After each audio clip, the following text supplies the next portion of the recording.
That's kind of the point of raising rates, is to slow down all this spending, slow down all this buying. If you can afford a $9,000 a month mortgage, you must be balling out of control because you still got the rest of your life to pay for.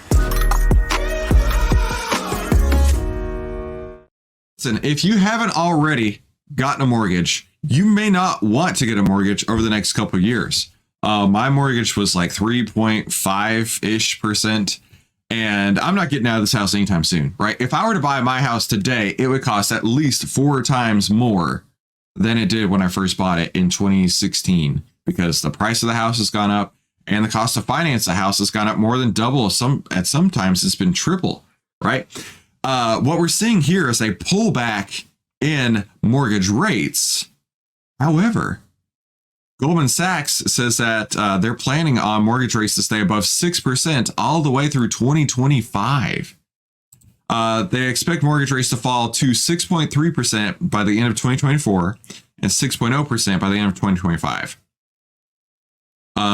Let's continue on with the story here. The firm's expectations will stay above 6% through 2025. Goldman expects the 30-year mortgage rates to drop by 3%.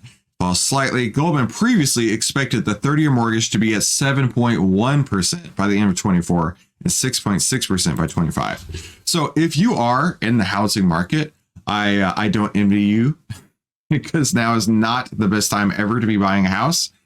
But at least the prices have come back down on the mortgage rates, right? They have definitely fallen, and the expectation is for them to continue falling. It hit a high of 7.79% in October.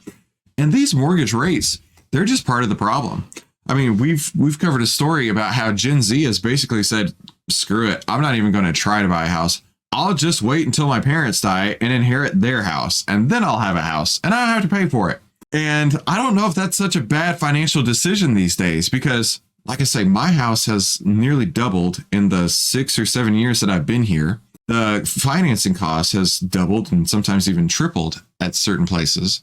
And I know I couldn't afford to live here. So how could we expect Gen Z, who's just getting out of college, who's just getting into the workforce, who's just doing their best to find a job to keep up with inflation, how are they even going to have the chance to save up enough money for a down payment?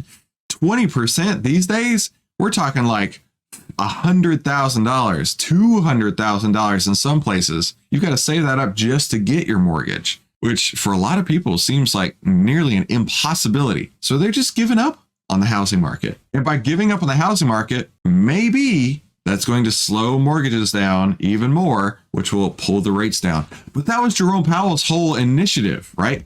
That's kind of the point of raising rates, is to slow down all this spending, slow down all this buying. And now we're taking a whole generation of people who say, you know what, it's slowed down so much, I'm not even going to be in the pool of buyers for a mortgage. I'm not even going to own a home. I'm just going to wait. I'm just going to hold out hope that one day my parents will let me inherit that. Let alone, let's say that they have a big family. Maybe they have 4 or 5 siblings. Somebody's going to get the house, and I don't know about the rest of them. A continued decline in mortgage rates would help marginally improve housing affordability, but it won't be enough to completely unwind the sharp increases seen in mortgage rates over the last couple of years. Lower mortgage rates should bring stability to the mortgage-backed securities market and boost mortgage originations to $2 trillion in 2025, compared to $1.5 trillion in 2023. Much of that growth in mortgage originations is likely to be driven by heightened refinance activity. Absolutely, right? All these people who are getting these 6, 7, 8, 5% mortgages, they're looking at people like me with a 3.5% mortgage saying, man, if only. And if ever rates ever go down, I'll be refinancing those sucker as fast as I can. I'd even heard stories of people taking $9,000 a month mortgages, $9,000 a month just for your mortgage, right? If you can afford a $9,000 a month mortgage, you must be balling out of control because you still got the rest of your life to pay for. But then they're saying, this is going to hurt for a while, but once we can refinance, we're going to do so. Now, granted, I don't know if they're going to be able to keep the mortgage long enough to refinance it, but a lot of people are eyeballing that right away. And maybe they're even starting to take a look at, hey, if I can save 2 percentage points on $1 million, I might want to do so. So let's take a look. We're talking about Goldman Sachs here and their predictions. So let's take a look at the AI trading data for Goldman Sachs. In fact, we just got a sell signal today. On today's list of sell signals, we got a sell signal for Goldman Sachs. And if you'd been following these signals, you would have seen a signal return of 167.79%, which is a really outstanding return here. So if you want to get your hands on these signals and have these outstanding outstanding AI trading data signals sent to you every single day, be sure to head to outlierdeal.com.